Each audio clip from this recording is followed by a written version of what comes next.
afternoon, or evening, everyone, and welcome. We're so glad to have you here.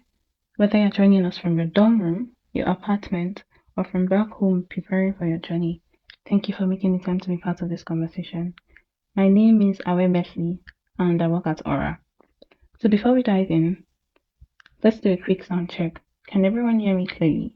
If yes, please drop a quick yes or a wave emoji in the chat. Okay, wonderful. So a few housekeeping notes before we begin. Firstly, we're recording this session, so if you want to rewatch it later, we've got you covered. And secondly, we want this to be interactive, so please use the chat to share your thoughts, your questions, or just let us know that you're feeling seen. We'll have time for question and answers at the end. So why are we here today? Here's the truth. When you get the acceptance letter, when you book the flights, when you arrive on campus, everyone focuses on the logistics, finding your classes, setting up your bank account, getting your dorm room, getting your student ID, but nobody talks about the other curriculum. The hidden one, the one where you have to learn unspoken classroom rules, you have to navigate cultural codes that everyone else seems to know instinctively. You have to manage loneliness that hits when you're the only one, or one of the few who looks like you in the room. Nobody prepares you for how hard belonging can be, that you can excel academically and still feel completely unsure of who you are socially and culturally. And that's what we're here to talk about today. The real stuff, the things they don't put in orientation packets, and we're not doing this alone. I'm honored to introduce two incredible women who've walked this path and are here to share their wisdom with you. Firstly, we have Dr. Motolani Adedipe. Dr. Motolani Adedipe is a tenured associate professor who has spent over a decade navigating life in the diaspora. Is originally from Nigeria, and she earned a master's and PhD in pharmaceutical sciences from the University of Texas at Austin, beginning her journey in 2011. Dr. Mutani, thank you so much for being here. And joining her is Dr. Otito Iwuchukwu. Dr. Otito Iwuchukwu is a full professor of pharmaceutical sciences at Fairleigh Dickinson University in New Jersey. Unlike Dr. Mu, she arrived from Nigeria in 2005 as a graduate student with professional experience. But guess what? She thought preparation would make the transition easier. Well, it didn't. She's here to share how she made it through and thrived. Dr. Otito, we're so grateful to have you. Remember, this is your space. Your questions matter, so drop them in the chat. Your experiences matter, you matter. We're about to start. Get comfortable. Dr. Mutalani, we'd love to start with you. Welcome, everyone, and thank you so much for joining us. My name is Dr. Motolani Adedipe and Dr, and I'm one of the co-founders of Aura, Our Roots and Routes. And we exist because somewhere along the journey of living home, building life in a new country, and trying to hold everything together, we realized something. Nobody prepares you for the emotional curriculum of the diaspora. People tell you what forms to fill, what classes to take, what GPAs to maintain, but no one tells you what to do when you sit in a room full of people and suddenly feel invisible, especially when you're coming from a place where you were one of the best in your class or so. And no one tells you that your first year abroad will challenge your identity more than your intellect, that belonging will be harder than the coursework, that you can even get all the straight A's and still feel completely lost. I know this because I have lived it. A Nigerian-born woman who became US educated, and I'm now raising children while doing research in South Korea. I have been the new person in more countries that I can count, and I know one thing for sure. We survive better when we don't have to do it alone. This is why Aura exists, to archive our stories, to build community, and to remind diasporans that we just don't have roots, we have routes, multiple pathways towards becoming. So today's conversation, we're not just dropping theories on your laps, it's lived experience, and we're here to tell the truth about the hidden curriculum of the diaspora, how to navigate power, culture, confidence, silence, and belonging. And we'll have more iterations of this, tackling different topics. And our goal is to keep building community with you. So I'll pass it on to my co-founder, Dr. Otito Iwuchukwu, who I'm so excited to do this together with, and she will talk to you a little bit about herself before we get into our agenda for today. Dr. Otito, over to you. Okay, thank you. Hello, everyone, and welcome. Like Dr. Mo said, we are the co-founders of Aura. And the reason we founded this was to say, what is it that we thought, we should have had or would love to have had when we were starting. Different time, different season. For me, it's been 20 years in the US, right? Sometimes I can't even believe it. But, God has helped us. And in that vein, we're like, okay, let's open up this so that we can help other people coming along, right? Because no matter what is going on in the government, in politics, the fact remains that every single year, hundreds, thousands of people leave their country to come, abroad, right? Abroad, obviously, we live in the US, so we're talking maybe US centric, but this also applies to any Western country that a person might relocate to. So we're glad to have you in the room, and please feel free, right? This is not a, what's the word I'm looking for now? Like Parliamentary session, yeah. Parliamentary, or like, when we were in Nigeria, the professor is here and you're here, you cannot, talk to them. So please feel free. That is one of the, I would say cultural differences that we have to kind of get used to pretty quickly. As hard as it is, I'll tell you, right? Because we're taught to respect our elders and all of that. So, you can respect people very much, but you still would go with, the cultures and mores, is what they call it, of a place that you go to, right? So, yeah. So welcome. Yeah. All right. And thanks for that. So to just add to our criteria as to why we can talk about this, I have been on both sides of the conversation. So I came to the US more than a decade ago, precisely 14 years ago, as I got my bachelor's degree in pharmacy from University of Lagos, Nigeria, and then I came straight for my PhD. And I'm landing in Texas, got my master's, got my PhD from the University of Texas at Austin. I currently work as a tenured associate professor at the College of Medicine, University of Oklahoma. And so I'm not just talking out of thin air. I have both the lived experience and the professional expertise to talk about this topic. And Dr. Iwuchukwu is a full professor of pharmaceutical sciences at Fairleigh Dickinson University. She arrived here, like she said, more than 20 years ago as a graduate student.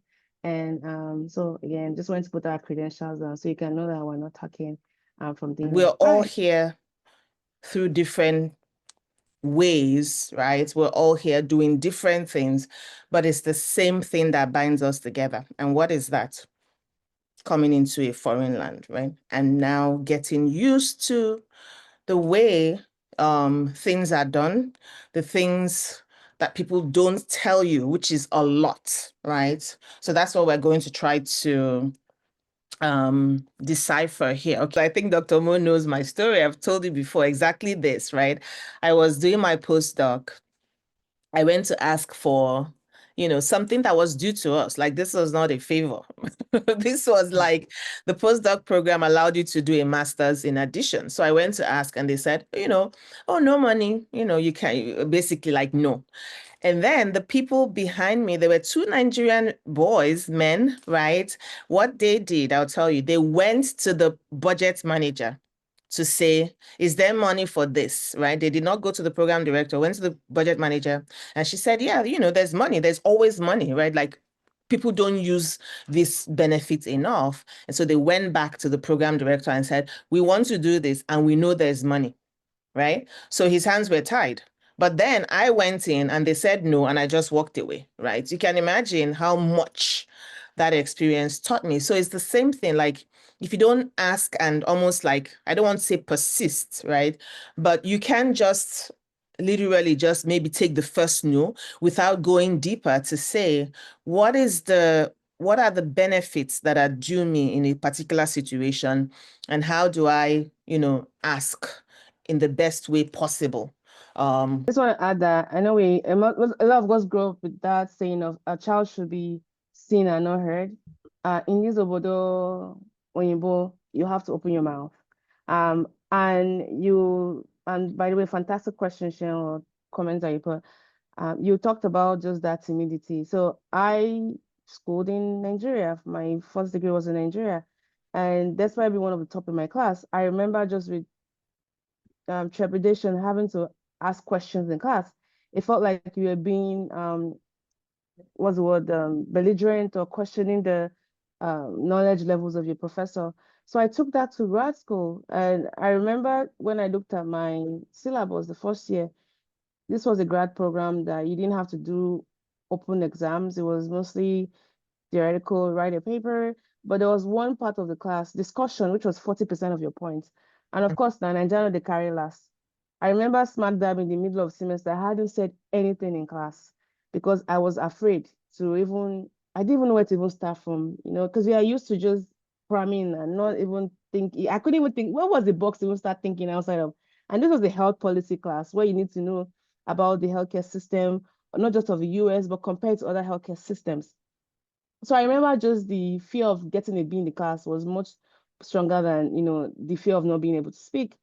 And I had gone home that weekend and I watched something on, was it SNL or Bioma? I don't remember, but one of those late night shows, and they're talking about healthcare systems.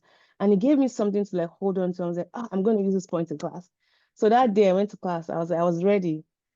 And I gave my points, but unfortunately, it was contradictory to what the professor was saying. In fact, that day I thought you were going to kick me out of the program. I had to go and beg. I'm like, I'm so sorry. I didn't mean to counter your point. He looked at me and was like, I've been reading your papers. You write so well, but I've been wanting you to speak in class. And today was really good. Why not let's have coffee and talk about some of your ideas? By the way, call me Kenneth. I said, Kenneth, wow. And I think just that that boost of confidence he gave me really pushed me. So I want to just encourage anyone listening to this. You have to learn how to open your mouth. I know it's countercultural. You learn that your closed mouth, you stay hungry. And you have to learn how to advocate for yourself. So Dr. Otito and I, even working in academia, we've had to learn how to self-promote, which goes against everything you're taught as a Nigerian female. You have to be the one to even loud yourself. And when we talk about, working in a professional setting, we can give more tips on that. But yes, that right here is good. Being able to advocate for yourself, because you're entering a system where advocacy is a currency.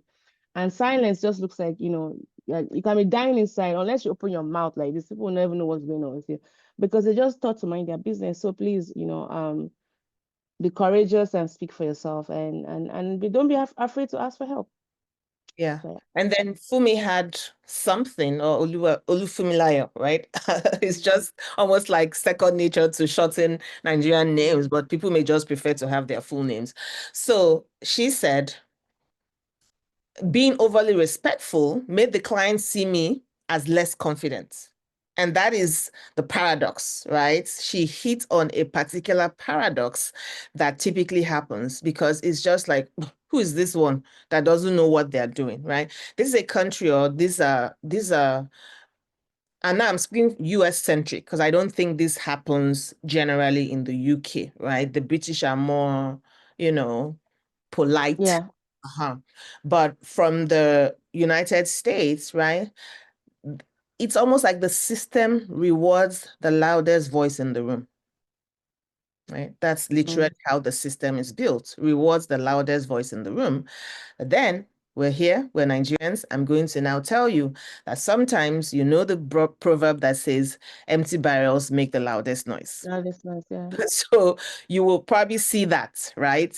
And you'll be like, what's going on? But you see, you are going to sit down there and people who have less credentials, less knowledge, less everything than you get promoted over you or get, to a particular point over you.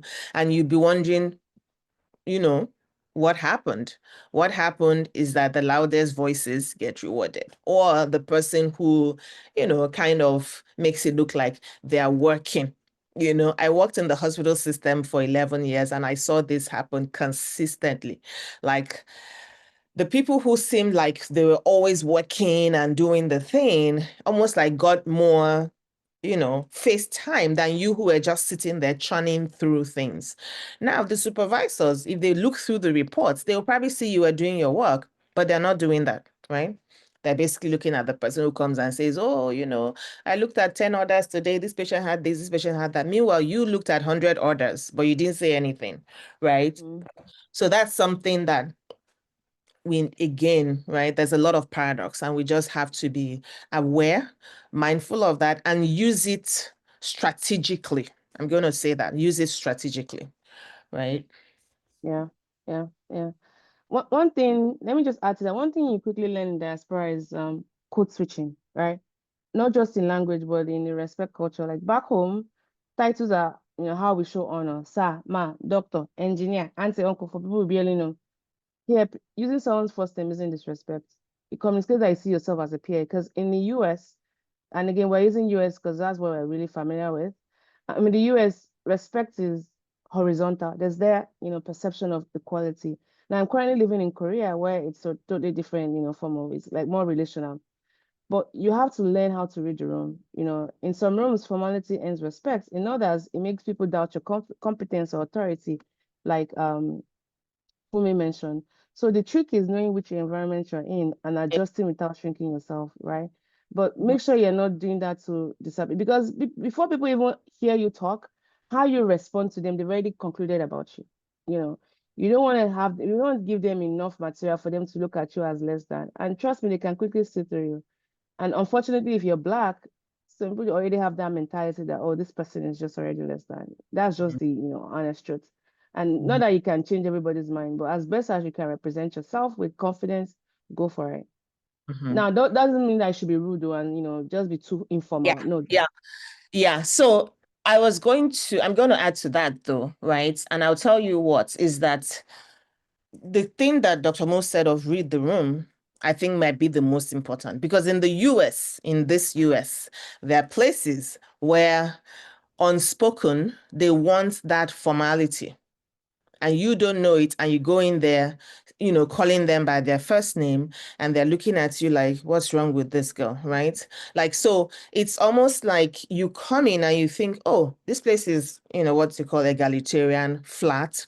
But there are some places where the people, that are, I would say, in charge, want to enforce that, but they don't come out and say it publicly, right? They are not, because it's like ridiculous. Why would you be wanting me to use your title? But you see them when they're almost like, talking to you, they will use their titles. They will kind of keep like inferring, right, that title is kind of preferred. So you just want to be very mindful of that, in that sense. Okay. These are great topics and questions, by the way. Thank you guys for bringing that up. Okay. So where's our UK person? Okay, that's Gift. She's not, I think she's dropped off. Yeah, okay. Because I wanted to hear from her, just her particular experience, because this is what, I've heard anecdotally from the people in the UK, that the British are just so polite, right? And so you think they're telling you one thing, meanwhile they're saying almost like the exact opposite, but you're not getting it because they're, they're kind of saying the regular thing, but they actually mean the opposite. So something to be mindful of. That doesn't happen in the US. The US, there's too much directness, right? If you ask me. There's a word you used, and I think that's what Aura is trying to mitigate for people. That stressfulness, because it is stressful. Yeah. Acculturation is stressful.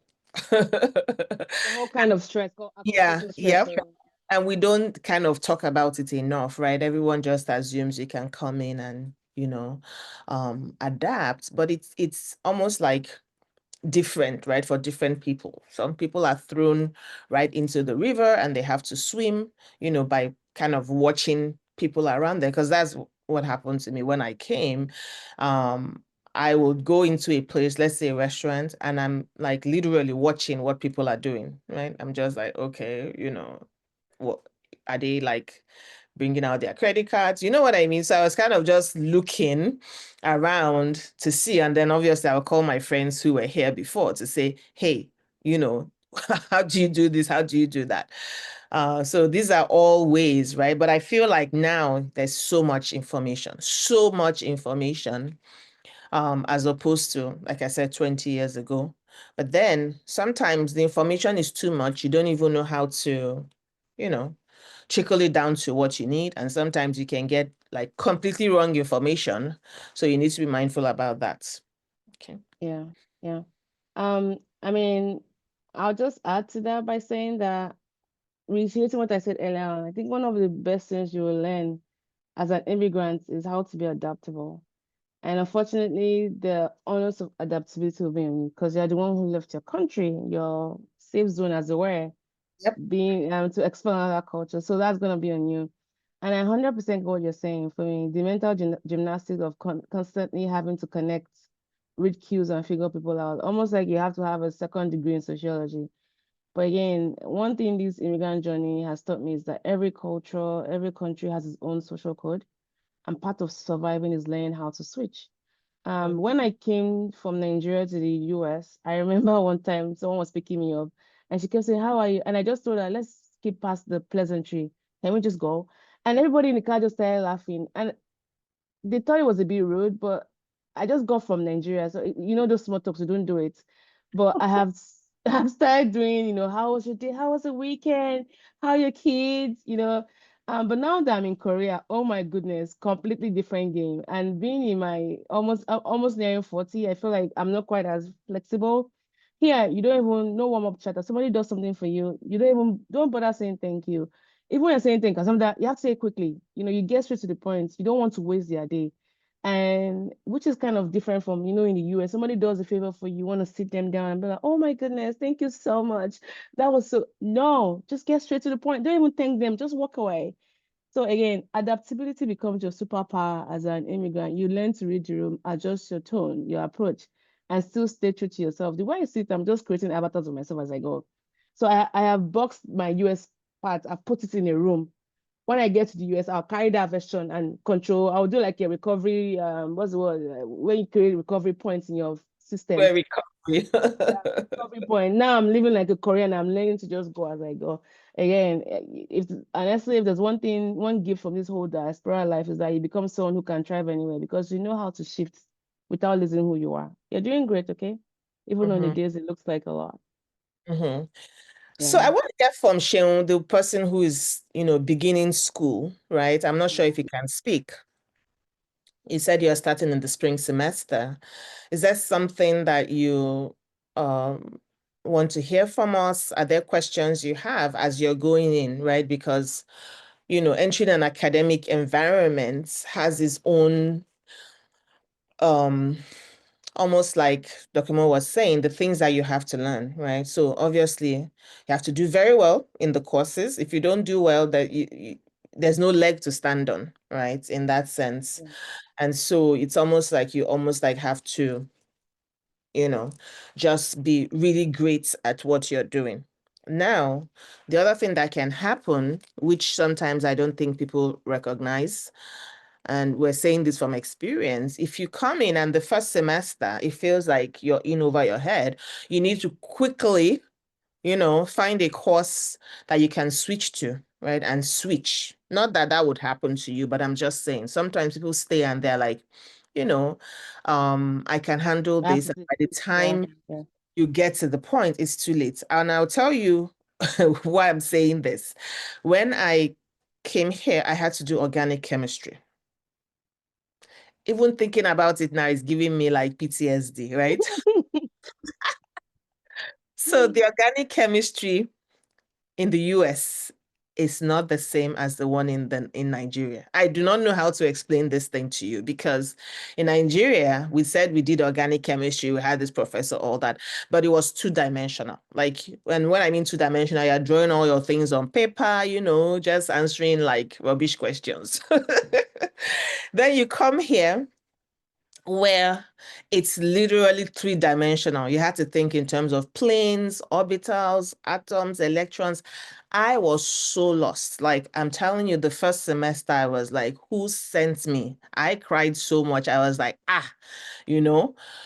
But then I'm like, no, no, no, I have to get this. You understand? So I'm looking for like colleagues, right, in the classroom. Thankfully, there was a Nigerian girl there as well who was, she read chemistry and she was then coming to do her master's in chemistry. So we studied every weekend. I was in a house because I'm just like, I don't know what these people are saying, but I have to get it. You understand? Because I was on a fellowship, so I could not afford, right, to have my GPA drop below a certain level.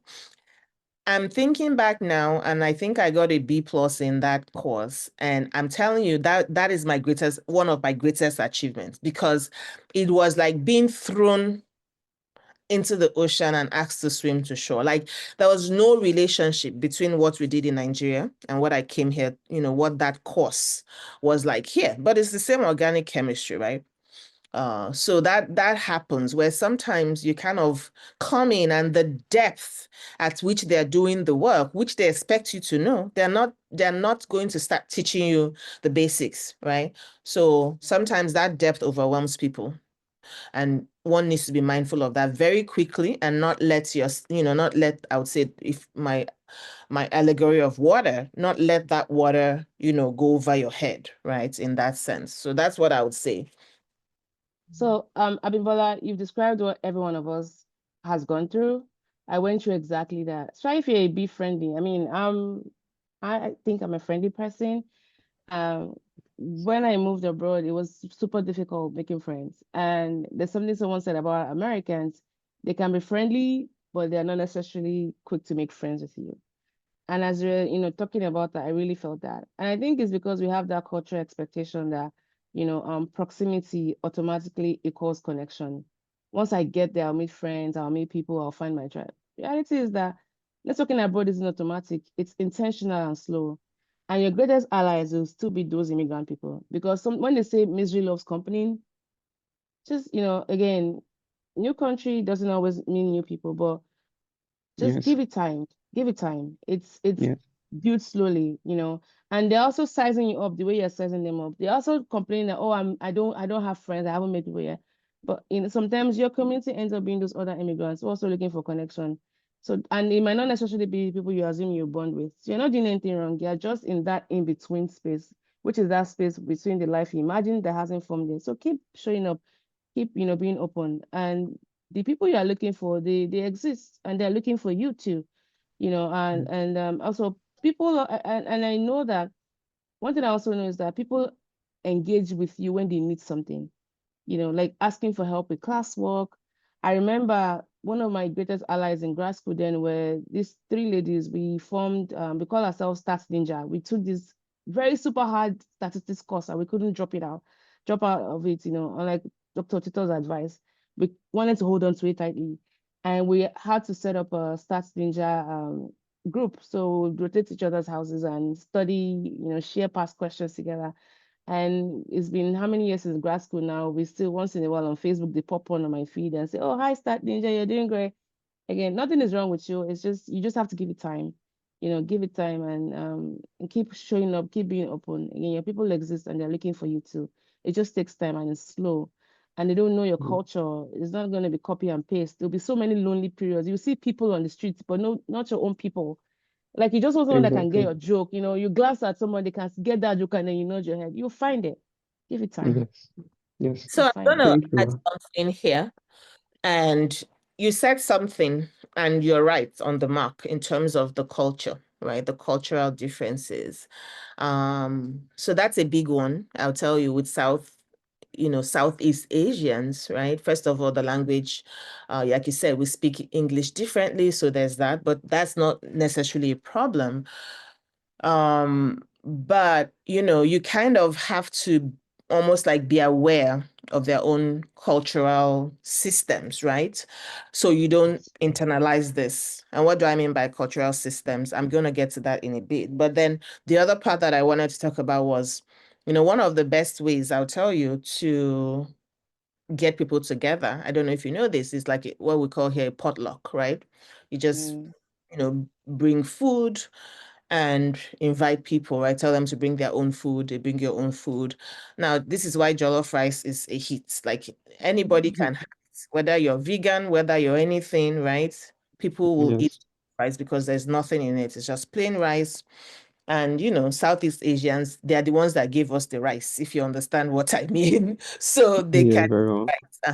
So that's something. That's one way I would tell you to be maybe the person who almost like extends a hand, right? Like Christmas or this celebrations are coming, so you can just kind of do that, you understand? But the other part I wanted to talk about when I talk about cultural systems, right, is that, the Indians have a caste system, right? You understand this? And so from that perspective, there's what they call untouchables. So many Yeah. of, I think, are still almost like they themselves having to almost like reorient themselves to say that they are in this class with people, when I mean class, classroom, right? With people Yes. who in their country they will not have related with in any way, shape, or form, right?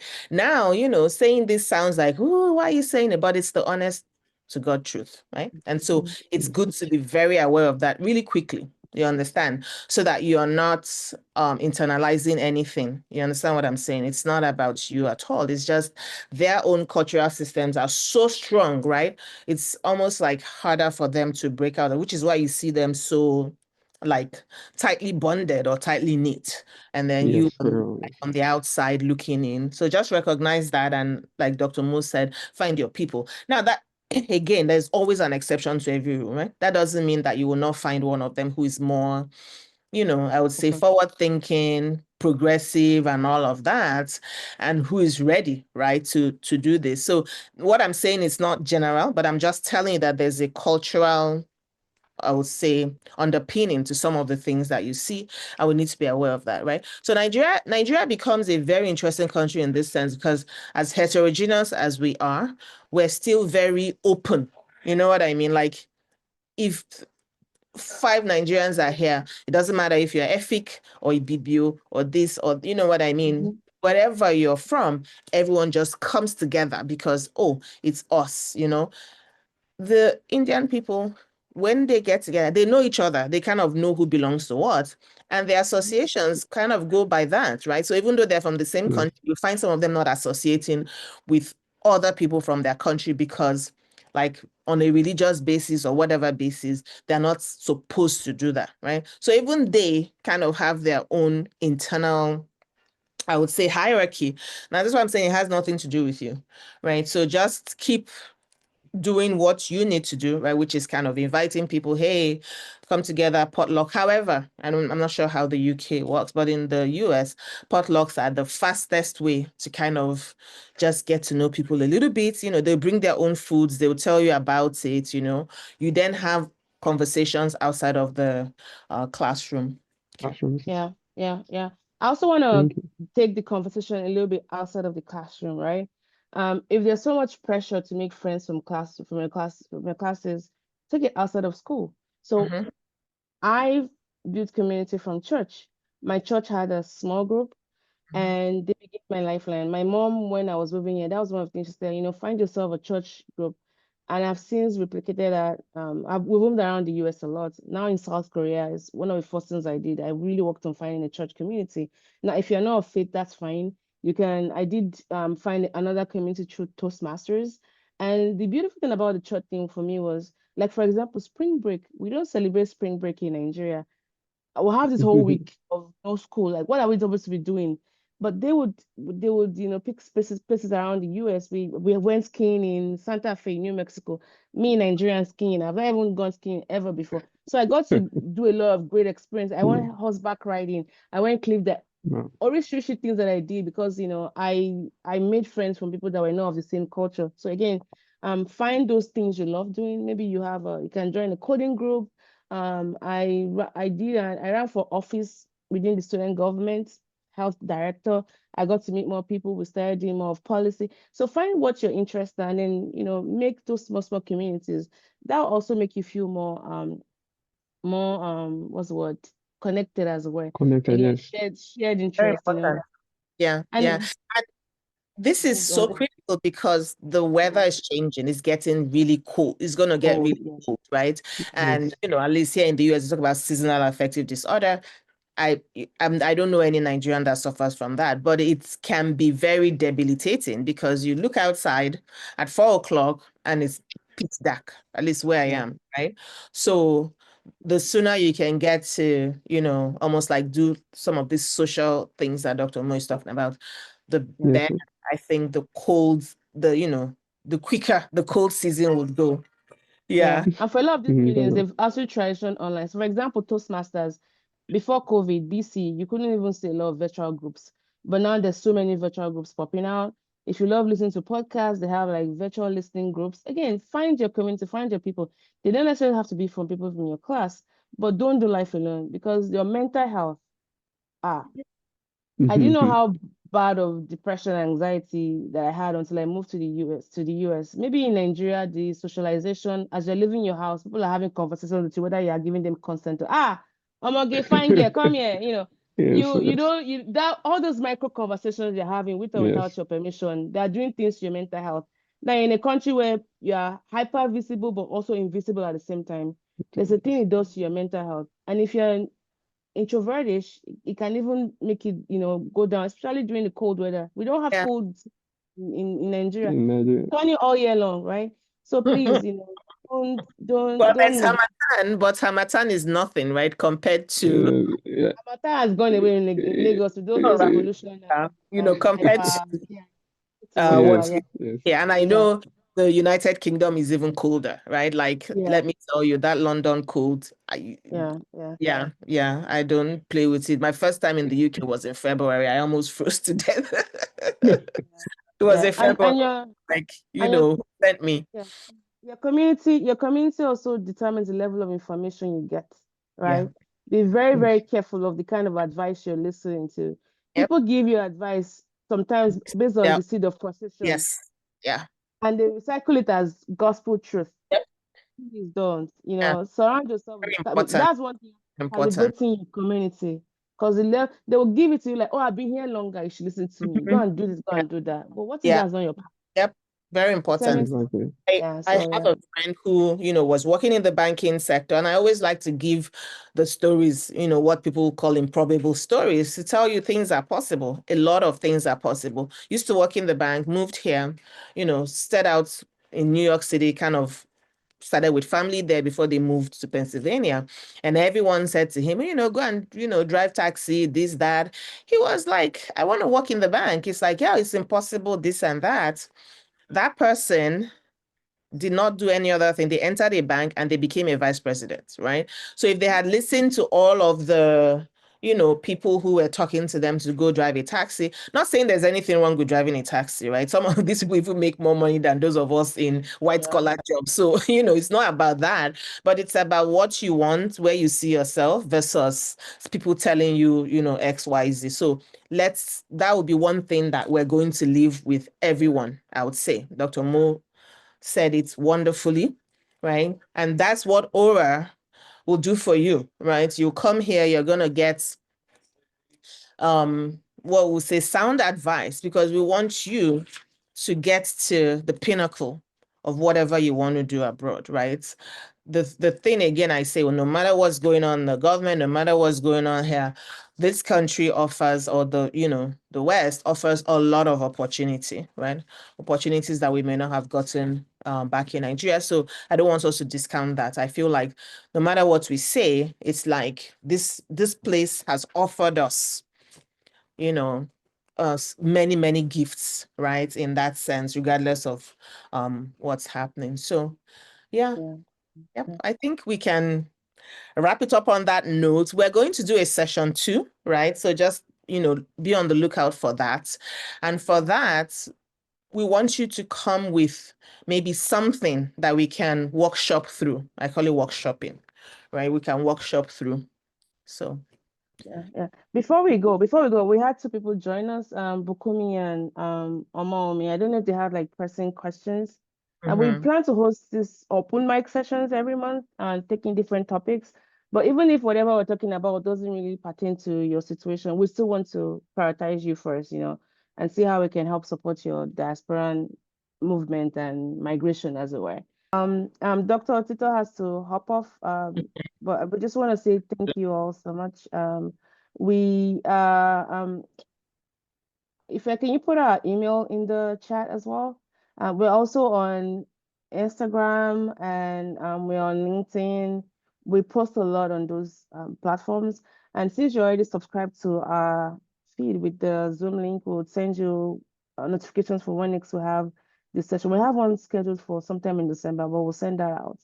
But again, this is something we are very passionate about, just to provide support. And thank you so much. Thank you, Dr. Otito, for being here today, and for everyone as well. Yes. Yeah. And Aura again is a multi-generational Black diasporan advocacy platform dedicated to amplifying your voices and your stories. We explore the challenges and triumphs of migration, and we create spaces for connection, cultural preservation, and identity. Through community engagement, advocacy, and storytelling, we're ensuring that your journeys are remembered, lived well, shared, and passed on. And in December, we are launching a mentoring and coaching program specifically for Black diasporans. So whether you need support navigating your academic journey, career development, mental health, parenting across culture, or just finding your community, we are building resources designed for you. So everything you need in one place, no more hours of searching. We're making support accessible. And this conversation today, again, is just the beginning. Follow us on Instagram and LinkedIn at Our Roots and Routes. We post regularly about mental health, career development, cultural identity, diaspora life. Also share this session. If you know a student who needs to hear this, please send them the recording when we post it. Let's make sure no one navigates their first year alone. And 3, tell us what you need. What topics you want us to cover next? What resources would help you the most? You can send us a chat or send us an email. We're building this with you, not just for you. And 4, please be kind to yourself. Seriously, this journey is hard. You have done something that most people would dread, doing. And moving to a new country, starting a new life in your 20s, in your 30s, in your 40s, in your 50s, whatever age, you've done something, really, really amazing, and you're doing better than you think. So again, we hope that you are gentle with yourself. And the fact that you showed up today, they are seeking support, they are willing to be vulnerable, ask questions, that's strength, that's courage. Your ancestors didn't cross oceans so you could shrink. They crossed oceans so you could expand, so you could thrive, so you could become. And on hard days, because there'll be hard days, remember you're not alone. You have us, we have each other, your journey matters, and we'll see you in the community. We'll see you at the next session. We'll see you thriving. Take care of yourselves, take care of each other. Have a wonderful rest of the day, and bye, everyone. Thank you.